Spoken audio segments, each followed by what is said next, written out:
Bien, buenas tardes. Vamos a ver los sistemas de archivo. Vamos a hacer una introducción al sistema de archivo. Lo que es el FHS, el File System Hierarchy Standard, que es el estándar que siguen la mayoría de los sistemas operativos Unix-like, es decir, derivado de Unix anteriormente y ahora de los Linux.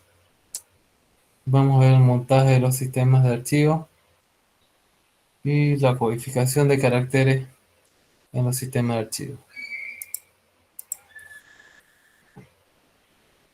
Bien, ¿qué podríamos decir de los sistemas de archivo?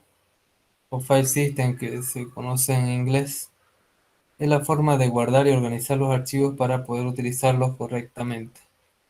Es decir, cómo están las estructuras de datos de los archivos para poder organizarse correctamente. Bien, entonces, fíjense un sistema de archivos. Sirve para guardar y organizar. Se guarda según siguiendo esa estructura y se organiza de forma de árbol, donde siempre va a haber una raíz, ya sea la barra esa de división, como también puede ser la unidad C en los equipos de Windows. Esto puede estar en un dispositivo de almacenamiento, en la red, en la nube o solo ser una interfaz de acceso a datos. Los sistemas de archivo anteriormente eran parte del sistema operativo que corría sobre el hardware, ¿no? Es decir, era, es una parte importante del sistema operativo, pero ahora con las nuevas tecnologías de comunicación, el sistema operativo puede estar en un dispositivo de almacenamiento extraíble, puede estar en la red. Como puede estar en la red, también puede estar en la nube y puede ser solo una interfaz de acceso a algunos datos. Para poder empezar a almacenar información, un sistema de archivo, este debe ser montado e inicializado.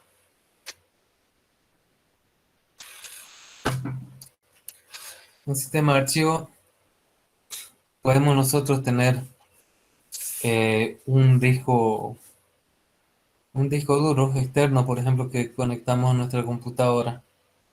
Pero si no se hace el proceso de montaje e inicialización, es inaccesible para poder utilizarse ese dispositivo. Es decir, queda solamente como enchufado, pero no se ve. Ahora los sistemas operativos Windows normalmente van a inicializar la mayoría de los sistemas operativos, no de los sistemas operativos que están, los sistemas de archivos que están instalados en el sistema operativo. Inclusive si es que ese sistema de archivos conoce a otro, por ejemplo NTFS que conoce a una versión anterior como FAT32, se puede inicializar solamente haciendo la conexión, ¿no? El plug and play que dice. Pero no siempre, por eso a veces eh, cuando ustedes conectan a su computador un nuevo disco duro o una nueva memoria flash, pasa que no aparece en su explorador de archivos y tienen ustedes que irse a administración de dispositivos e inicializar y montar el sistema de archivos para que se pueda acceder. Ya. En Unix y Linux, para poder usar el sistema de archivos, hay que montarlo alguna parte de la jerarquía de directorios. Tiene una forma de árbol y su directorio raíz es el directorio raíz, esa barra de división, es la raíz que le llamamos o root. La estructura de todos los Unix se parece, la estructura de todas las distribuciones Linux se parece mucho. Ya son bastante parecidas esas estructuras de archivo. Bien, en los sistemas Unix todo es un archivo. Si algo no es un archivo, entonces es un proceso, ¿no? Los archivos pueden ser archivos ordinarios, que pueden ser archivos ordinarios que nosotros conocemos en cualquier distribución de Windows. Le llamamos archivo a lo que puede ser modificado por el usuario a través de alguna aplicación, como un documento Word, un documento de texto, una hoja de cálculo Excel o una diapositiva de PowerPoint, ¿no? Entonces, en Unix o Linux también eso puede ser un archivo, pero también tenemos los directorios. que en los sistemas operativos Windows nosotros le llamamos carpeta. Puede ser también, se llama archivo en Linux. Tenemos archivos de entrada y salida que están en barra dep, donde se guarda la información necesaria para poder acceder a los dispositivos, a ciertos dispositivos. Tenemos los enlaces, que pueden ser enlaces duros, que puede ser enlace blando, que es similar a un acceso directo en los puede ser un acceso directo en un Windows.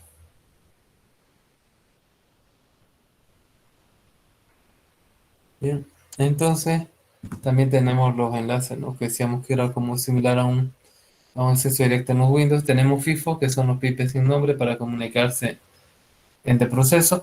Es el pipe, que le llamamos esa barrita que pasa de un proceso a otro su resultado para que en el otro proceso nuevo sea su nueva entrada y así sucesivamente se pueda concatenar el proceso.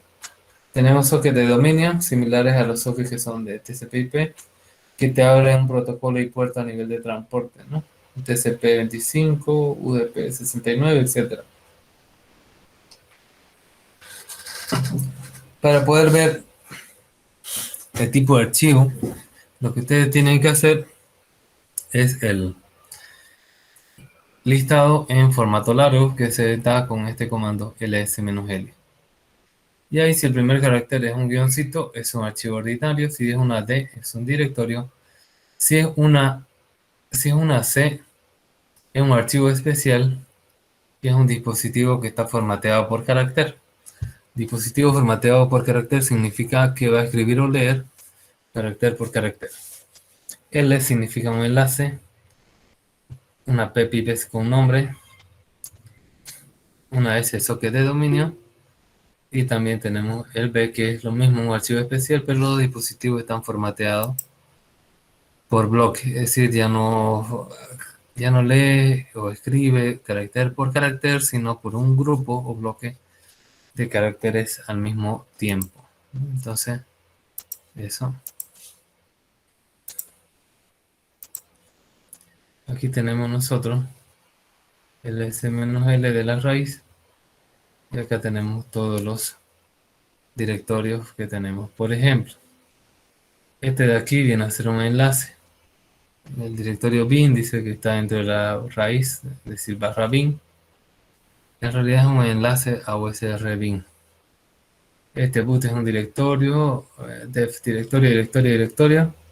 Estos de acá todos son enlaces, ¿no? Son enlaces, y ahí dicen a dónde apuntan.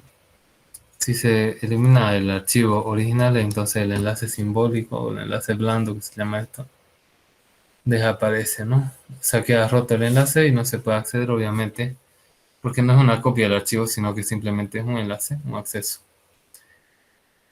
Tenemos este directorio, directorio, directorio, y acá tenemos otro enlace. Acá no hay ningún archivito, ¿no? Puros enlaces, ¿no? O directorio. Ahora, este sistema de archivo, el FHS, el estándar de los Linux Unix-like, tenía una estructura clásica, una jerarquía clásica, que pasaba porque los primeros discos duros que se compraban eran pequeños. Entonces se tenía que repartir la estructura del sistema operativo normalmente en dos discos. Se montaba en diferentes discos y se mantiene de forma similar por historia, por compatibilidad, algún formato, ¿no? Por ejemplo, tenemos el primer disco, tenía lo imprescindible para que el sistema operativo funcione. Teníamos la raíz, barra etc, donde están los scripts para iniciar o parar procesos de los protocolos. Tenemos lib, que son librerías dinámicas, tmp, archivos temporales. En tmp y home son los directorios donde el usuario normal puede hacer modificaciones. En los otros solo usuario root o algún usuario con privilegio. Tenemos bin, donde están binarios, root, que es el home del usuario root, y Barra home de haberlo son el directorio home donde cuelgan otros, eh, todos los otros subdirectorios, ¿no?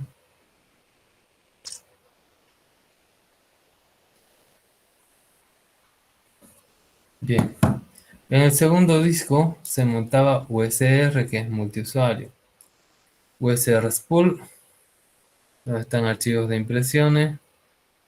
USR Bin son binarios. USR Include, algunas librerías .h de tipo C++. USR TMP, archivos temporales multiusuario. USR ADM, debería ser acá, ya, para administración. Y USR Lib, otras librerías dinámicas multiusuario. Bien, ahora vamos a hablar de un sistema de archivos que hizo crecer el desarrollo de los sistemas de archivos en los Linux. Tenemos el FHS, File System Hierarchy Standard o estándar jerárquico de sistemas de archivos. Se abre una introducción, las estructuras de los directorios, programas y lo que son los mandatos o comandos que hay en este FHS. Configuración del sistema, el hardware, alguna documentación, archivos temporales, otros directorios del sistema operativo, punto de montaje automático. Ya, eso es lo que se va a ver en este apartado. Entonces, FHS es el estándar de jerarquía de sistema de archivo, o File System Hierarchy Standard, también conocido con su sigla de FHS. Es una norma que define los directorios principales y sus contenidos en los sistemas operativos GNU Linux y otros sistemas que son Unix que están unidos.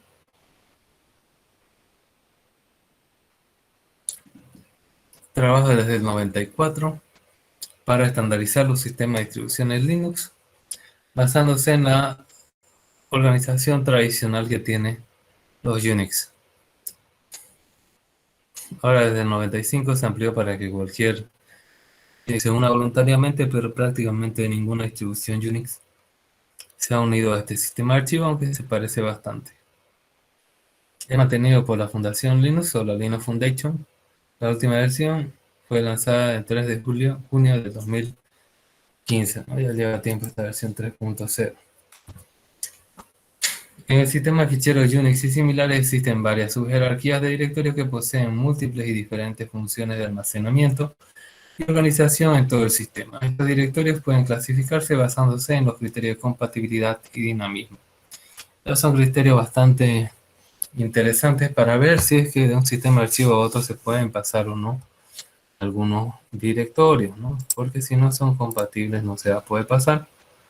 Entonces, bueno, acá tenemos un archivo puede almacenarse en una máquina y usarse en otra, sí, entonces son compatibles o chareables, ¿no? Son usables en otra máquina. Y no son compatibles o un chareable, que son restringidos, por ejemplo, los que están en etc en boot, barroom, barlock, que no son parte del sistema que puede utilizar esta parte del sistema de archivos que puede utilizar un usuario normal. Un archivo puede cambiar sin la intervención del administrador, es decir, sin que el root tenga que hacer algo, puede cambiarse un archivo. Sí, son dinámicos. Los que están en barmail, que son los correos electrónicos, barspool impresiones, barroom lo que está corriendo, barlock lo que está bloqueado, y home, el directorio home. Lo que nosotros tenemos ahí es modificable obviamente por los usuarios y no por el usuario root. Ahora sí es que no se pueden cambiar, ¿no? Eso de ahí, si no se puede cambiar por cualquier usuario, entonces son estáticos y son almacenados de modo solo lectura y son copias de seguridad menos frecuentes, por ejemplo, barra bin, barra sbin, barra opt, barra boot, barra usr bin, todos esos son archivos privados y el root tiene que hacer cosas inclusive para poder modificarlo, no es fácilmente modificable, pero están totalmente bloqueados para cualquier otro usuario. El FHS es mantenido por el Grupo de Estándar Libre o Free Standard Group, hoy de la Linux Foundation, una organización no lucrativa compuesta por los principales vendedores de software y hardware, tal como HP, Red Hat, IBM y Dell son los que mantienen este sistema de archivos, ¿no? Esta estructura para sistemas de archivos que sean estandarizados. No necesariamente el sistema de archivo es el mismo, pero tiene una estructura estándar. De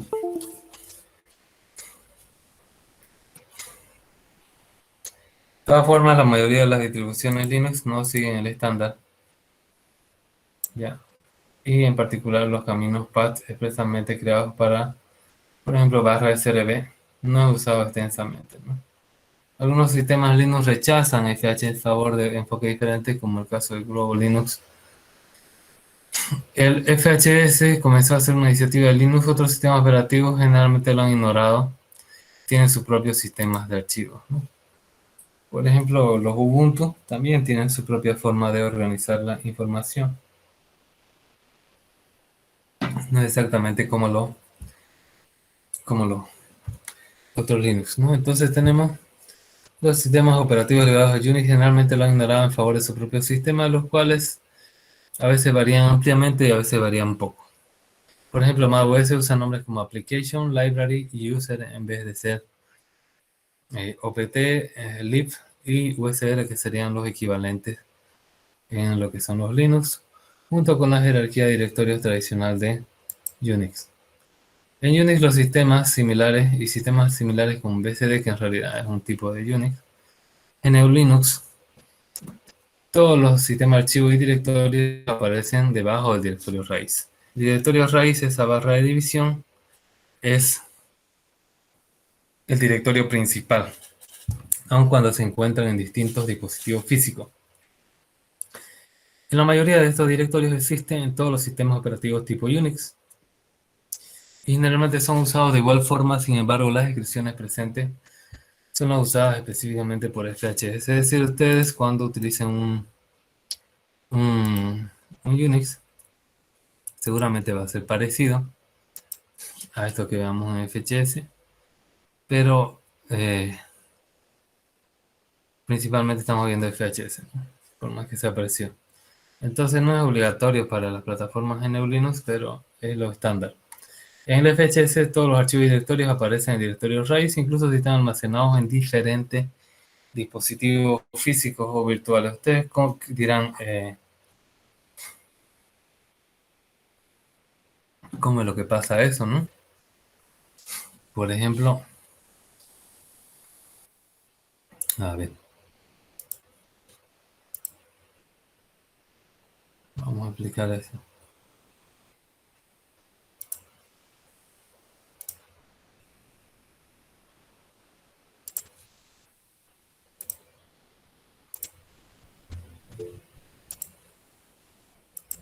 Me dicen si se puede ver la pizarra.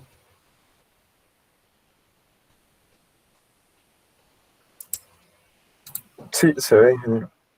Gracias. Entonces, digamos, usted tiene un directorio raíz, del cual cuelga barra bin, barra usr, barra tmp, un montón de otros dispositivos y acá está el barra home.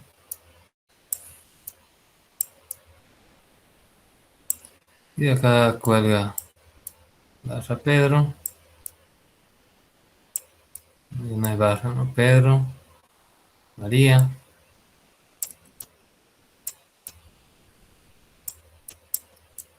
y Luis. Ahí tenemos esos directorios principales y sus subdirectorios. Damos que la raíz cuelgan estos tres.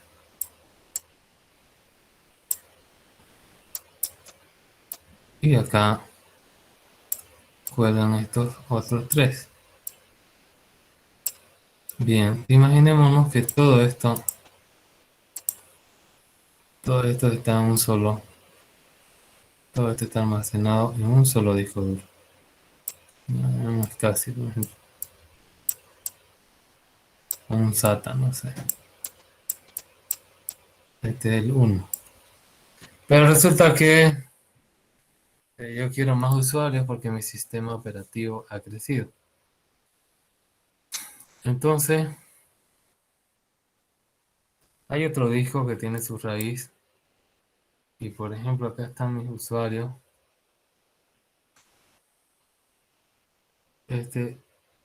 Primero lo que se hace es que el Pablo y José, por ejemplo, ¿no? Son directorios de esa raíz que está en otro disco.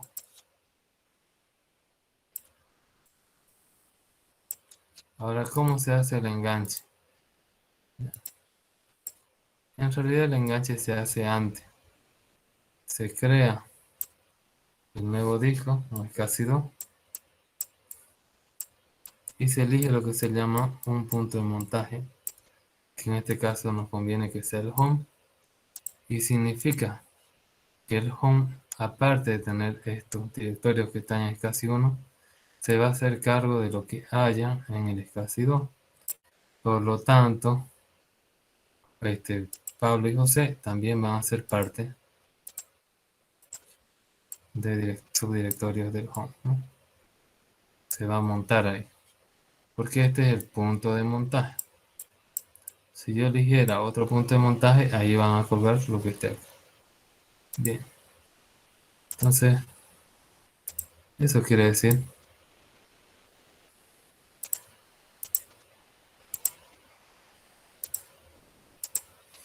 esto de acá, ¿no? Que todos los archivos y directorios aparecen en el directorio raíz, es decir, cuelgan del directorio raíz, pese a que estén almacenados en otros dispositivos físicos. Se hace el punto de montaje, se hace el apuntamiento y todo de forma lógica se ve como si fueran parte de un solo file system que cuelga, cuya raíz es esta barra que se llama raíz.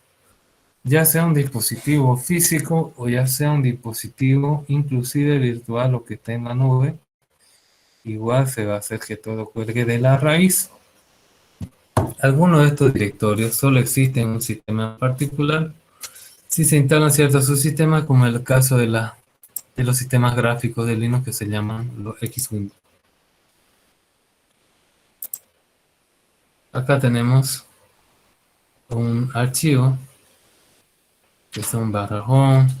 Este es el directorio raíz desde el punto de vista gráfico. /home, etc, bin, boot, lib, lib6432, diferentes formas, los medias, puntos de montaje, donde hay software de tercero, el directorio root, que es prohibido. Fíjense, estos que están con su flecha son enlaces simbólicos, sbin, tmp, usr, bar, etc., ¿no? Sys, todos ellos son archivos, claro, archivos son estos y estos son directorios que también en Linux se conocen como archivos de tipo directorio.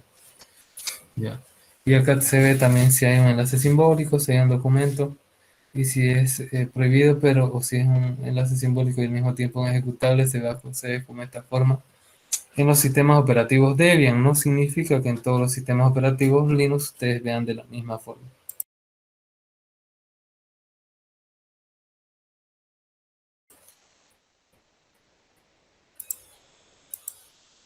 Bien, acá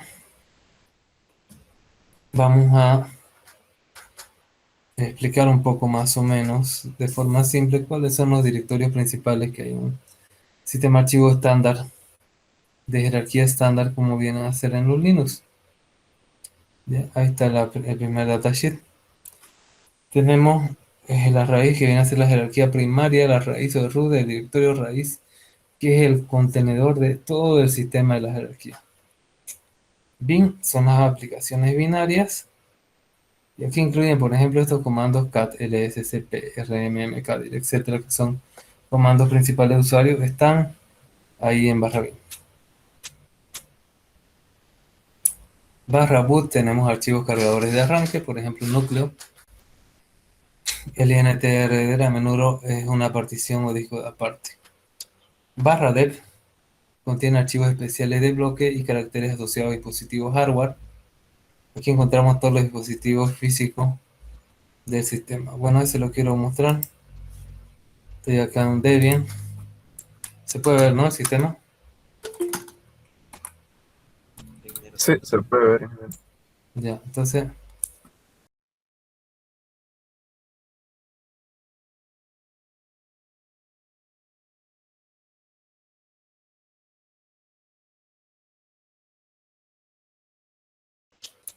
bueno, voy a la raíz y después veo dónde estoy parado, está en el Password Directory. Estoy en la raíz y acá son ls, pues ahí yo tengo input def, etc. No voy a ver los def, acá vamos a ls. Fíjese, está acá el CPU, ¿no? La memoria, la llaman mem, y están aquí. Mi disco duro un SCSI y tiene tres particiones ahorita habilitadas, ¿no? Tenemos acá dos discos tenemos. A ver, lo vamos a ver acá en el VirtualBox.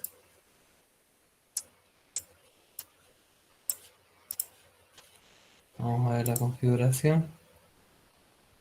Y acá en lo que dice los discos, los discos, almacenamiento, ahí tenemos los dos discos, ¿no? Justo lo que muestra por comando lo mismo. Y ahí está. Tenemos el SDA y el SDB. El SDB solo tiene una partición, el SDA tiene tres que se hacen por defecto al instalar el sistema operativo. Ya, entonces, lo tenemos. ¿Qué más tenemos? Tenemos los TTY, que son los accesos de usuarios vía consola. Son el S-L. Mira, la mayoría son dispositivos por carácter. Y acá debe haber, voy a hacer un playlist para ir paginando. Que empiezo, tenemos algunos enlaces simbólicos, dispositivos por caracteres. Por ejemplo, la información del disco es un directorio, la información del CPU también es dispositivo por carácter, de la memoria es un dispositivo por carácter. Acá tenemos los discos SCSI, 15 el SDA y el SDB, son dispositivos por bloque, ¿no? Y ahí tenemos información. Bien, continuamos. Ahora, etc. tiene los archivos de configuración específicos de host del sistema. Normalmente se utiliza, bueno, acá da una pequeña historia que empezó como en los Unix de laboratorio Bell, etc. significado, etcétera. Y era todo lo que no era parte del núcleo principal, pero normalmente se utiliza para lo que son los demonios, bueno, los scripts para habilitar los demonios de arranque y parada de los diferentes protocolos. Por ejemplo, si me voy yo a etc,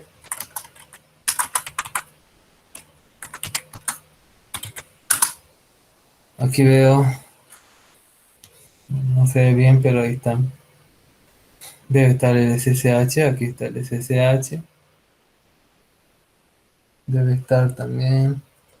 Bueno, no tiene nada de esto, no sé si tiene un FTP instalado, no, no tiene. Bueno, acá están en network. Le vamos a paginar.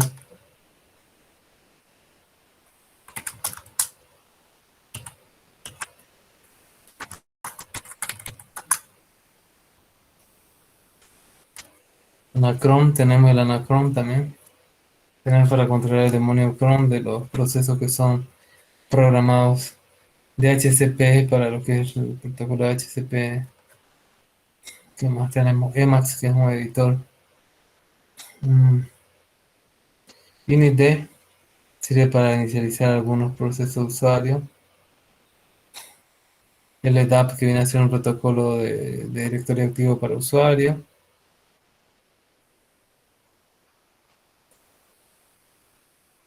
Tenemos acá del Nano también. Tenemos Network. Network tenía para las interfaces para inicializar interfaces, pero ya tienen otras versiones Network Manager y Networks. Python también tiene SSH, ¿no? También LPC, y tenemos también para la consola. A ver, vámonos a Network, y ahí tenemos para inicializar la interfase, para la interfase de red y la configuración de las interfaces.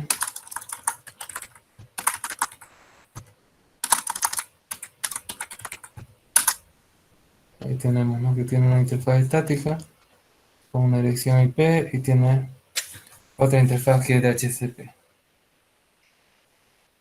Y esto se lo inicializa. Si este servidor, si este equipo tuviera, por ejemplo, el Apache instalado, se vería aquí en etc para inicializar. Vamos a ir a init. Ahí tenemos algunos procesos también para inicialización del Anacron, del Cron, del Bluetooth, del Network Manager, SSH. No tiene instalado gran cosa, pero bueno, ahí está en etc. Y acá tenemos algunos directorios dentro de etc opt, archivos de configuración para programas alojados dentro de opt, etcx11 para lo que es las ventanas, etc SGML, archivos de configuración SGML, también tenemos archivos XML. El directorio home tiene el directorio de trabajo de todos los usuarios menos de root. Obviamente, por obvias razones, al ser un directorio donde se pueden los otros usuarios crear y modificar cosas, no estaría bien que ahí mismo esté el directorio de root, ¿no? Contiene archivos guardados, ajustes personales, a menudo instalada en un disco o partición separada. Cada usuario tiene su propio directorio dentro de esta carpeta.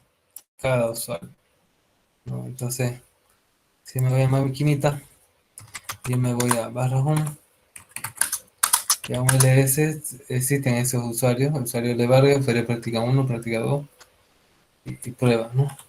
Deben ser, sí, son directorios de pruebas, ¿no?, que existen, que son usuarios estándares que no son un superusuario.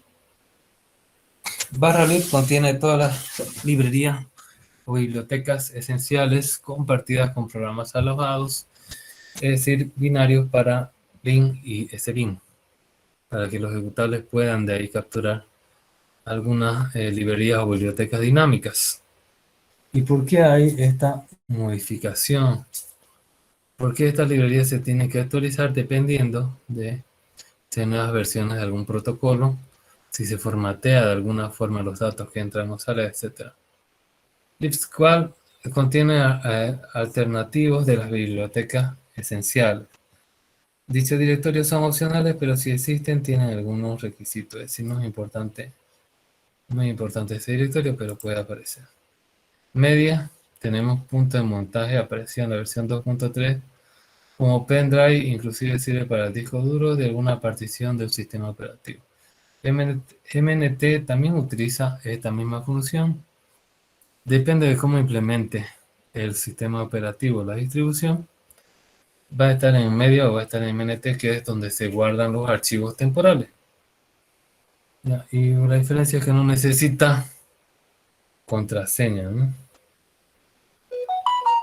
Ya, no necesita contraseña como el directorio medio.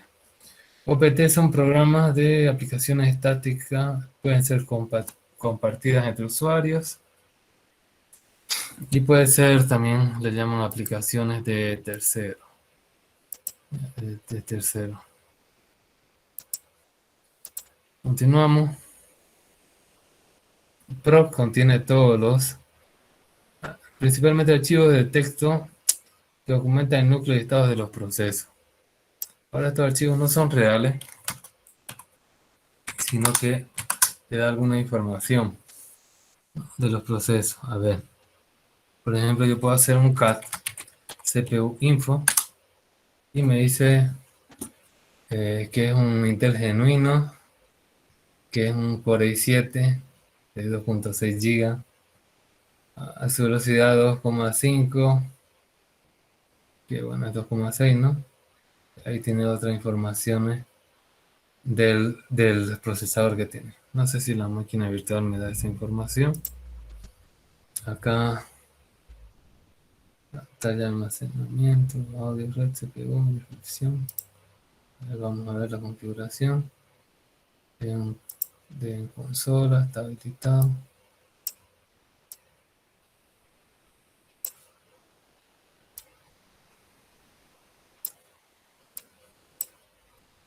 Definición, cifrado, el sistema. Tiene acá un CPU, fíjense. Tiene un CPU, ¿no? Y acá no dice el tamaño. Cuando está apagada la máquina y se puede editar, se ve qué tamaño tiene. Tiene un CPU que está al 1%, ¿no?, de ejecución. Entonces, ahí nos muestra qué más podemos ver acá. Seguramente información de la memoria. Va a ser un cache de meminfo. Y acá dice información de lo que es volátil, lo que es creo que esta memoria total dice 10, 1.000.000 de K. 1.000.000 de K son 1000 megas, que es lo mismo que sería 1 giga, ¿no?, de memoria. 1 giga de memoria, lo está reconociendo. Si me voy acá, memoria es 1 giga, ¿eh? 1024 megas. Sí, está bien, entonces, ¿no? Entonces puede ver esta información en barra pro. Bien. Tenemos el root, que ya dijimos que es el home del usuario root. Ese bin, directorios binarios pero especiales, que son programas exclusivos de superusuarios, que no son programas que va a utilizarse por un usuario normal. Tenemos SRB, lugar específico de datos que son servidos por el sistema ISIS, evolución de PROC, sistema de archivos virtuales que documenta el núcleo pero son localizados de forma jerárquica. En PROC se dispone de forma anárquica, su nombre correcto es sysfs. No es un file system del sistema que está evolucionado, es decir, si yo me voy acá,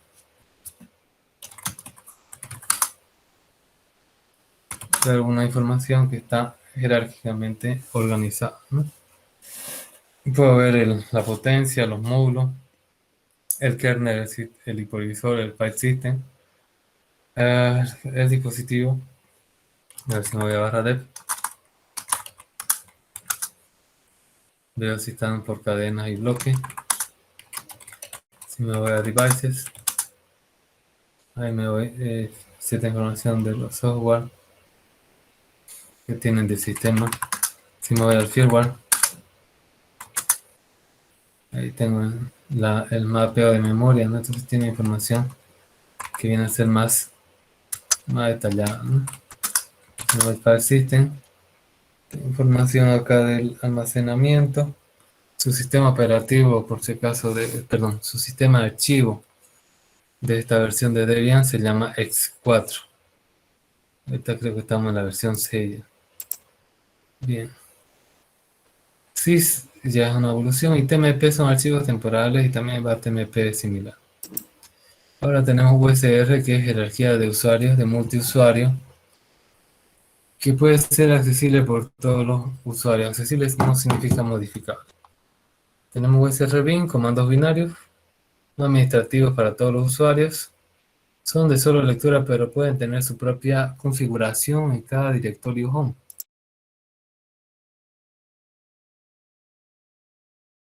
Por ejemplo, queremos cambiar el prompt que salga de otra forma o queremos cambiar el colorcito, etc. Barra USR include son archivos de librerías así como .h de los C++. Barra lib, librería, bibliotecas compartidas con los binarios. Y lib, USR son formatos alternativos para una máquina de 32 o 64 dependiendo en qué estén, ¿no?, que tienen ciertas restricciones. USR-Cbin, sistemas binarios no esenciales, por ejemplo para los demonios que van a ejecutarse en la red. Share para lo que son compartición de datos, SRC código fuente de algunas aplicaciones, USRX11RC para el sistema X Windows, USR local, jerarquía terciaria. ¿Qué significa jerarquía terciaria? La jerarquía primaria nace en la barra de división, en la raíz.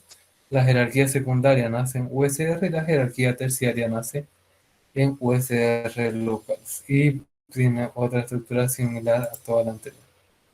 Luego tenemos var para lo que son los archivos variables todo el tiempo. Como por ejemplo logs, archivos de spool. Los spool son los archivos de impresiones, base de datos, email temporales, etc. Tenemos también la memoria caché, var crash, se depositan datos e información referentes a caídas o errores del sistema operativo, es más específico que var en general. Var games es para juegos, var look, archivos look, bloqueo, archivos de hacen seguimiento a recursos que se actualizan. Var log, que viene a ser para los registros, este es muy importante, se guarda el se guarda los registros que pasan en el sistema operativo. Por ejemplo, ¿a qué hora se encendió la máquina? ¿A qué hora se apagó la máquina? ¿Quién fue el que encendió? ¿Quién lanzó ese proceso? ¿Quién modificó el archivo? Todo eso se puede modificar el varlog, ¿no? Ahí se llena también este varlog, hay que tener cuidado. Muchas veces hay que sacarle backup o directamente eliminar los archivos que están ahí. Barmail, que son el buzón de archivo de correo electrónico para los usuarios. Por defecto está ahí, pero se puede direccionar a una aplicación como un Thunderbird o un Outlook en la nube, ¿no? Barra OPT posee datos variables para OPT que tienen las distribuciones, que tienen programas para la distribución, pero hechos por terceros, no por el fabricante oficial, sino por terceras partes. Barra run, información reciente, como por ejemplo el último arranque y todo eso. Es similar a log, pero de lo último, ¿no? Barra spool, que son para colas de impresión o correo no leído. Barra spool mail, ubicación de correo de usuarios desaprobados.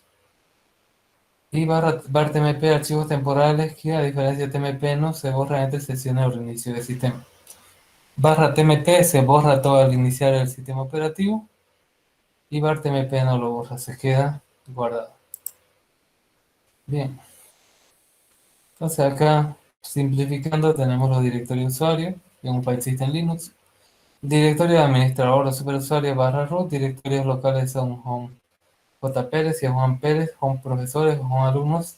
Si queremos algo, algunas carpetas para usuarios y alumnos también se puede hacer una jerarquía más detallada. Los usuarios NICE están dentro de user J. Pérez, que son un Active Directory, un directorio activo diferente. NICE es más potente, pero no se utiliza, ya no se utiliza NICE. Comandos útiles para todos los usuarios, barra bin o barra usr bin, son los comandos útiles para todos los usuarios. Comandos útiles para root, barra sbin y usr sbin. Es decir, sbin solo sirve para root, no para todos como bin. Todo lo que está bajo usr debería ser de solo lectura. De hecho, todo lo que no está bajo barra home o barra tmp o barra bar tmp debería ser de solo lectura. Programas, software no incluida en la distribución, puede estar en USR local o grandes aplicaciones en la distribución en OPT, como hemos dicho anteriormente. Bibliotecas estáticas y dinámicas, barra lib, barra USR lib, barra USR local lib. Archivos de cabecera para compilar, los .hc barra USR includes, y archivos independientes de la arquitectura barra USR shell. Acá tenemos el directorio etc, el directorio etcétera.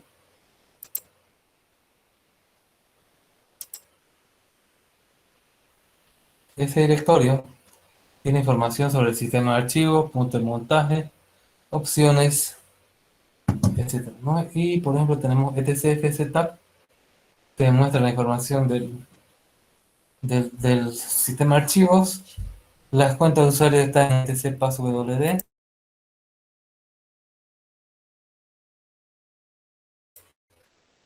El password de usuario está en etc shadow encriptado y el script de arranque está en etc init. Por ejemplo, podemos ver alguna de esas cosas. En etc, si yo hago un cat del passwd, ahí tengo, ¿no?, los directorios. Si hago un cat de shadow, voy a tener todo encriptado, ¿no? Todo encriptado, que es la contraseña que tiene. Todo esto es una contraseña que está encriptado, ¿no? Lo que es lo último. Fíjense, le Vargas, como tiene toda esa su contraseña larguísima. Está encriptada. ¿Qué más tenemos acá? Paso doble. FZ. FZ tiene información del sistema archivo. Y acá nosotros tenemos que hay un sistema archivo montado en la raíz que es de tipo X4, ¿no? Que es solo lectura. Y bueno, ahí está toda esa información. Bien, continuamos. Init ya lo vimos anteriormente. Ahora el hardware, como ya hemos visto, está en barra dev. Por ejemplo, dev HDA es un ID primario y HDB es un ID primario esclavo, HDB. HC secundario master y HDD secundario esclavo. Estos son ID, son discos más antiguos. Y si queremos SCSI, que tiene su protocolo. Bueno, y si yo voy así, uno, este es el disco primario. Pero esta primera partición primaria del HDA ya es con un número, como hemos visto. Y acá tenemos los SCSI que tienen la misma lógica. Acá hay un ejemplo, ¿no? Una partición. También barra dev se van a ver CD, modem, mouse, consola no gráfica, TTY, consola gráfica PTS. Si usted accede por Telnet son TTY, si accede por X-Window, PTS. El estándar no dice mucho sobre barra dev, por lo que es bastante variable entre las diferentes distribuciones.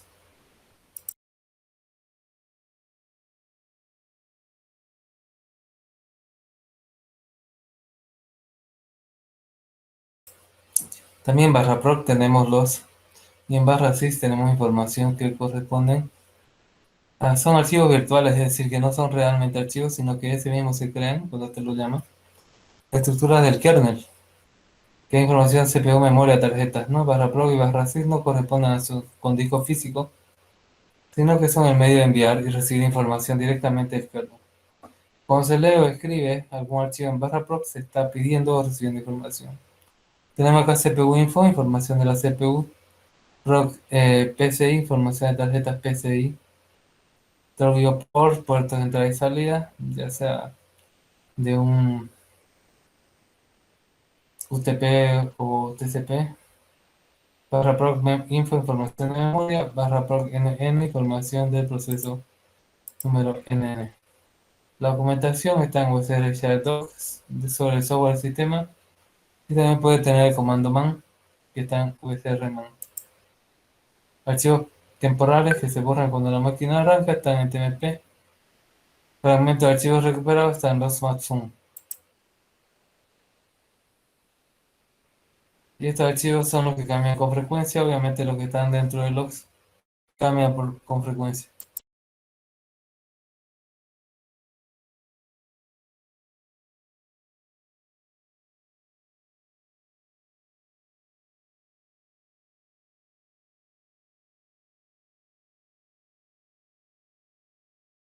Bien. Barra logs y logs para lo que son el registro principal del sistema, logs. Mensajes, diversos registros de mensajes. De mesh, mensaje al arrancar. Los spool para los que son spool de impresión. TMP, archivos temporales, correos y programas. PID, o sea, IDs de identificadores de proceso. Son programas ejecutivos. Y hacer los programas de ejecución. Barra boot, todo lo requerido para el arranque. Antes de que el sistema ejecute los programas de usuario. El código fuente, el software del sistema está en USR SLS. Y acá está el kernel. Pero bueno, ya cada distribución ya lo ha cambiado porque no se daña, ¿no? Entonces si voy USRS, USR,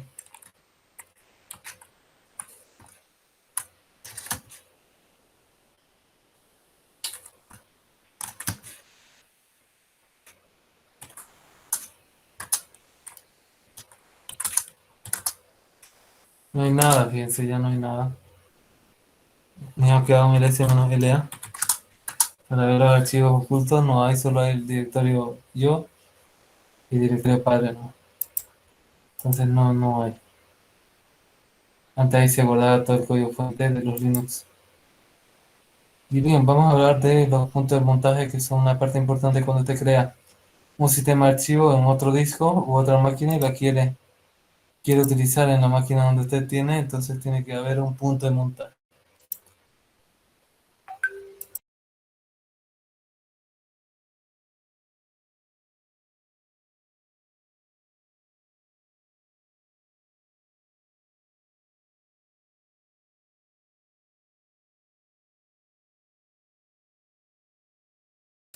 Bien, acá los puntos de montaje son unidades extraíbles, ¿no? Disquetes, CD-ROM, pendrive, que es lo que nosotros llamamos memoria flash. Solían colocarse en la raíz, pero eso llenaba la raíz. Y por más que haya habido espacio en el disco duro, si un directorio tan importante como la raíz se llena, entonces no sirve el sistema operativo, se bloquea por falta de espacio.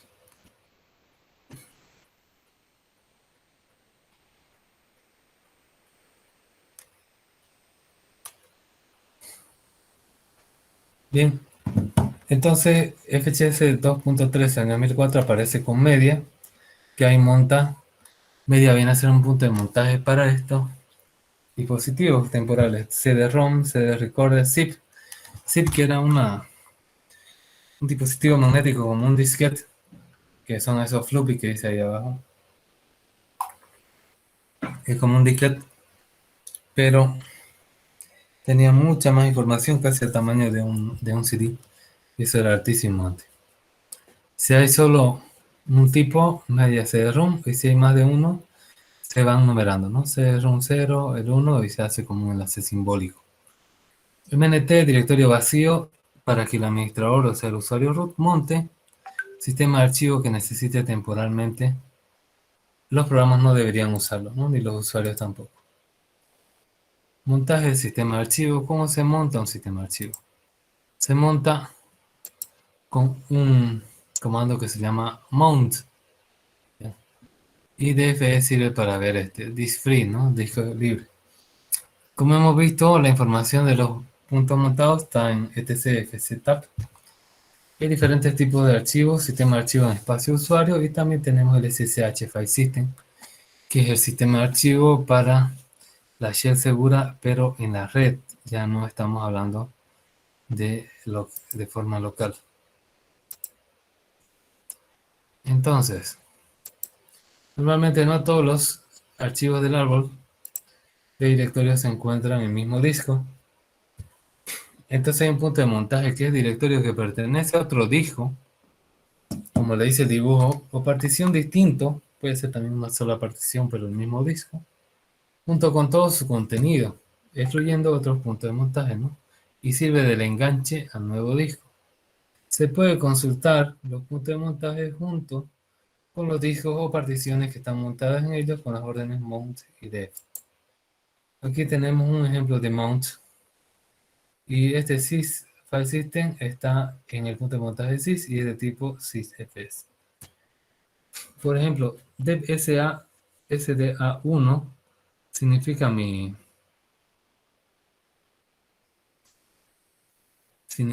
disco es casi master primario. Su primera partición está en la raíz. El directorio raíz está montado. Y su tipo es S4, ¿no? Y de ahí, bueno, tenemos acá conexiones Fuse, que están sysfs Fuse Connection, son file system en espacio usuario, eso significa Fuse.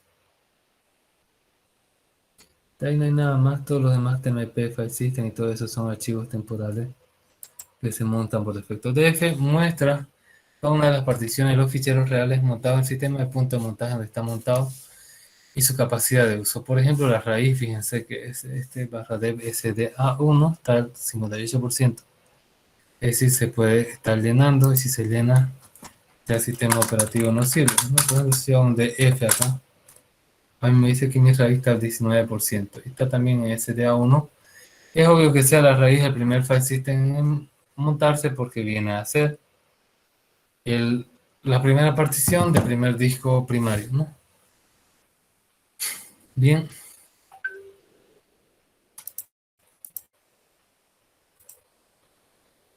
Entonces, ¿cuáles son los pasos previos para montar un sistema archivo?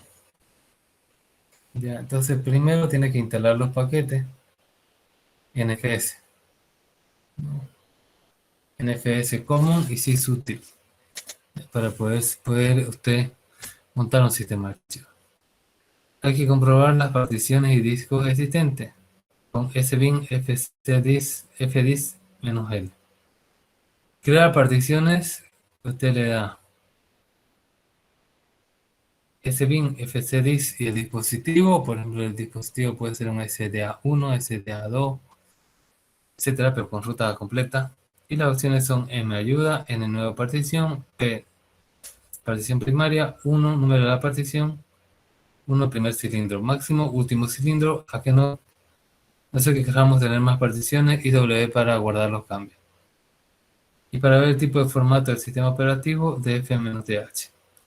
Para formar las nuevas particiones, formatear las nuevas particiones, sbin mk file system, hacer un file system x4, es decir, el tipo x4, porque hay x2, x3, ntfs, hay diferentes tipos de file system. Esto es lo que yo voy a hacer x4 y que esta partición, que es la primera partición del disco esclavo primario, sea de tipo S4, ¿no? Que le estoy diciendo. Y para montar un sistema de archivo, ¿qué es lo que se debe hacer? Primero crear un directorio que no exista. mkdir var directorio, por ejemplo, si quieren que esté dentro de var. Hacer visible el sistema de archivos bajo ese directorio, entonces con mount la partición al dispositivo, por ejemplo, puede ser SDB, puede ser directamente SDB1, el punto de montaje que sería var este directorio y -o las opciones. Opciones puede ser RO si es solo lectura, RW si es lectura y escritura, etc. Y acá tenemos un ejemplo que es de lectura y escritura, ese ejemplo. Si queremos desmontar, simplemente en este directorio del punto de montaje, un mount var directorio. Pero no significa lo que está guardado aquí en esta partición desaparezca. Simplemente está oculto a los ojos de mi file system. Es como cuando ustedes tienen información en una flash y la conectan y no la ven. Es que simplemente el file system no lo ha montado. Pero no significa que la información haya desaparecido de la flash. -a anota todo lo indicado en el archivo fztab. Fztab tiene información de lo que debe montar. Y entonces -a lo hace automáticamente. Todo lo que está ahí.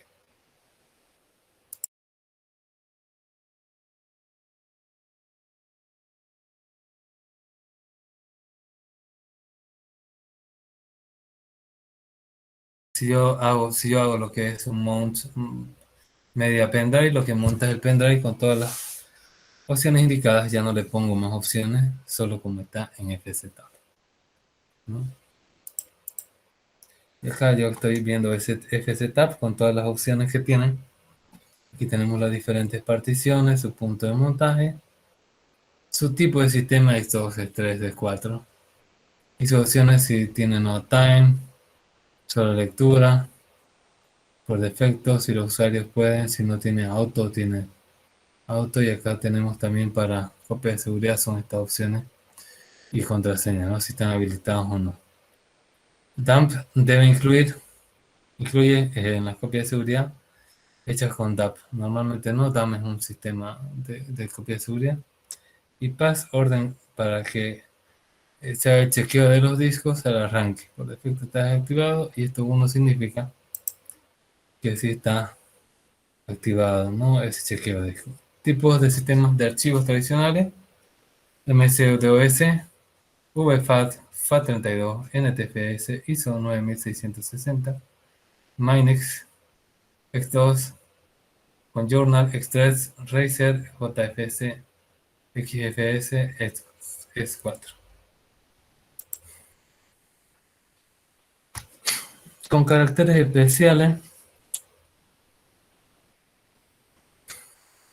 Tenemos acá, si nosotros queremos que tenga Unicode, Auto File System, CRAM, ROM, si queremos para la RAM, para la ROM, no, File System especiales son eso.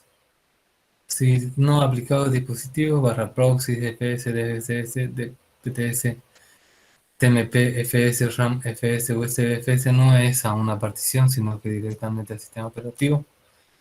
También hay archivos remotos como SSH File System, este último, NSP, NFS, que es el archivo de red por defecto, y Samba y ZIP, que es la versión Linux o Windows para un sistema de archivos que se puede compartir entre los Linux y Windows, ¿no? Un intermediario. Utilizan protocolo Samba. Y tenemos también para otras aplicaciones otros sistemas de archivos, ¿no? Y vamos a hablar de los sistemas de archivo en espacio de usuario. ¿Cuáles son los sistemas de archivo en espacio de usuario? Son los que se llaman FUSE. Normalmente los sistemas de archivo, esos x2, x3 para barra proc, para barra de las raíces, se implementan en el núcleo. Pero cuando usted quiere añadir, por ejemplo, si usted tiene un directorio y quiere que de ahí, pues, ahí se monte otro dispositivo externo a un directorio que usted tiene en el disco principal, entonces se llama sistema de archivo en espacio de usuario. Porque añadir en el núcleo sistema de archivo puede ser complicado y dañino para la integridad del sistema, entonces se va a añadir en espacio de usuario. Los sistemas de archivo en espacio de usuario son aplicables, son aplicaciones más normales. Para Linux, FreeBSD, NetBSD, OpenSolaris y macOS X existe FUSE, que es sistema de archivo en espacio de usuario, File System y User Space. Es un módulo del núcleo que actúa de puente entre el núcleo y el código del sistema. Ejemplo del sistema FUSE es SSH File System para conexión remota de forma segura.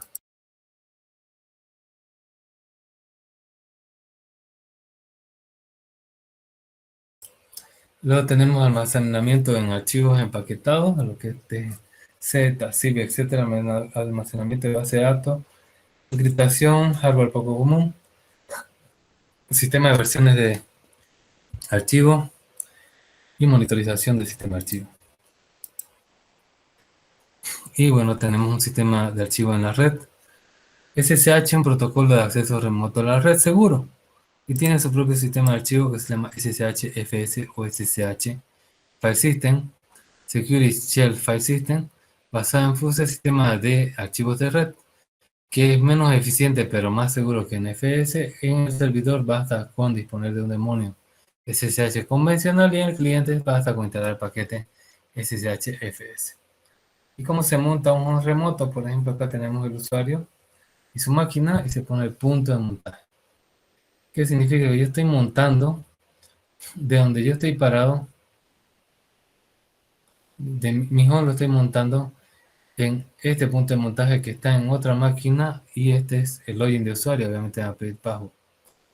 Y montar un directorio remoto, simplemente lo que yo hago es, este es un directorio que tiene un usuario en otra máquina y lo pongo en mi punto de montaje, ¿no? SSH-FS. En vez de utilizar mount, SSH. Y para desmontar, fuse o fuse mount, ¿no? Para decir que no es -u, para decir que estoy desmontando y el punto de montaje respectivo. SSH File System, el sistema de arranque tradicional de Linux, System 5, es completamente secuencial y no adecuado para las máquinas actuales. Entonces se hace pregunta de que será necesario en ese sistema secuencial acabar de configurar el cliente de DHCP para recién arrancar las X, las sesiones gráficas. Bueno, no es necesario, ¿no? Entonces, ¿por qué? Porque los discos modernos son externos, aparecen, desaparecen, son estándar de red y ahorran energía. Y bien, para finalizar lo que es este sistema de archivos, se ven un poco lo que es codificación de caracteres, codificaciones clásicas, aquí entendido, extendido, Unicode y Recode para cambiar de codificación. Entonces la codificación que no es más que una correspondencia a nivel de capa de presentación entre un carácter en lenguaje natural de un sistema en otro sistema de representación informática, uno más octeto. A veces se llama code page, según los IBM o Microsoft. LCDIC es un código antiguo de IBM de 1963, 8 bits.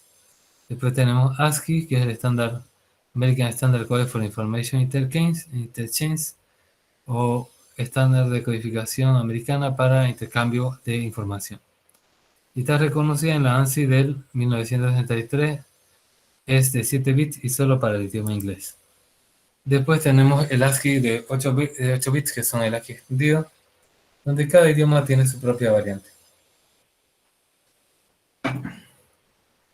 Y acá tenemos para, por ejemplo, el Latin, para incluir el dólar, para incluir también la ñ, los acentos, todo eso. Y Unicode es un estándar industrial del Unicode Consortium del año 1991, compatible con la ISO 10646, ¿no? Entonces tenemos acá que asocia el número a cada carácter empleado por algún lenguaje escrito en el mundo, o sea que hay más de 100.000 caracteres porque hay diferentes idiomas en el mundo. Se puede codificar entre diferentes maneras. Y acá tenemos según lo que ocupa la cantidad de bits, ¿no? Y bueno, Recode lo que sirve es una orden para convertir de un sistema de representación a otro. No recuerdo UTF-8, lo que lleva es llevarlo a UTF-8. Y si voy de Latin a UTF-8, significa que lo que está en Latin 1 va a ir a UTF-8. Y UTF-8 puede llevarlo a Windows 1256 a un archivo también. Y con eso se acabaría el sistema de archivo. Aquí en el chat le voy a poner una tareita.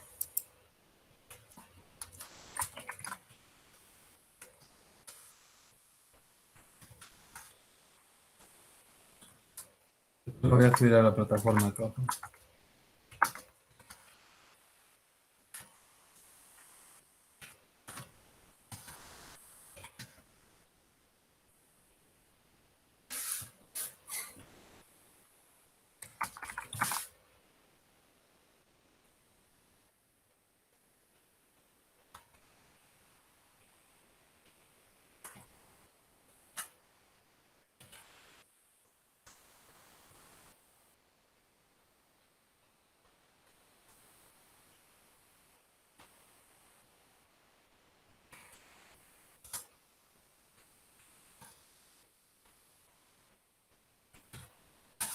Entonces nomás, ustedes van a hacer, se van a poner ustedes de usuario.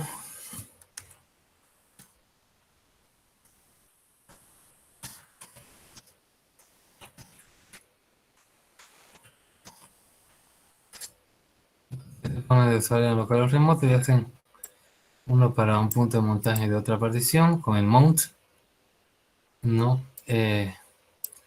Para lo que es remoto con NFS, Network File System, y para lo que es remoto con SSH File System. Eso lo van a hacer hasta el miércoles lo van a hacer. ¿Tienen alguna consulta de lo que hemos visto hoy día?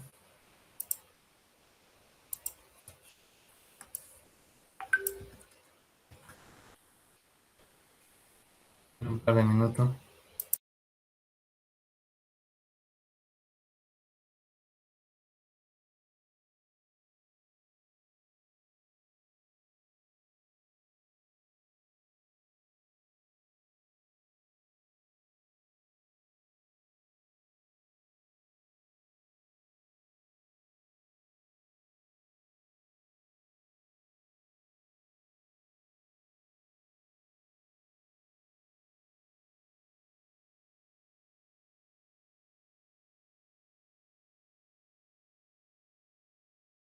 ¿No? No sé, todavía no me han asignado este auxiliar. Así que cuando me asignen auxiliar lo voy a decir. Pero ahí en el canal está prácticamente lo mismo, ¿no? De otro semestre. ¿Otra pregunta?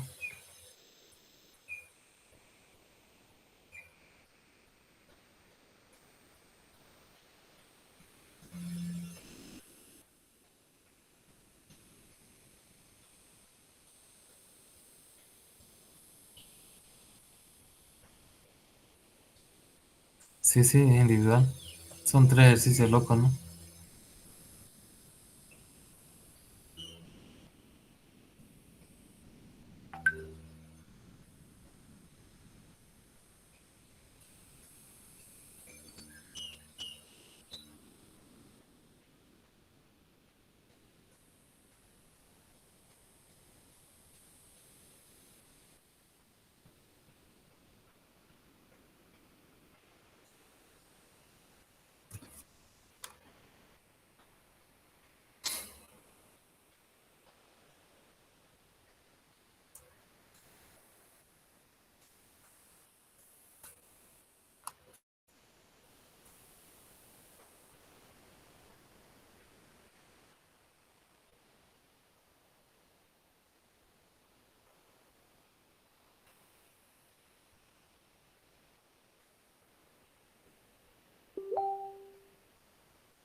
No, no, la diapositiva no está.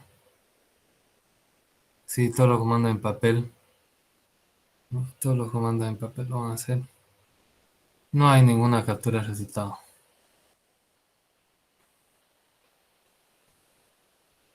No, no se ve el resultado.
Bien, mis jóvenes. Creo que no hay más preguntas, entonces nos vemos el siguiente miércoles. Hasta luego. Hasta luego, mira.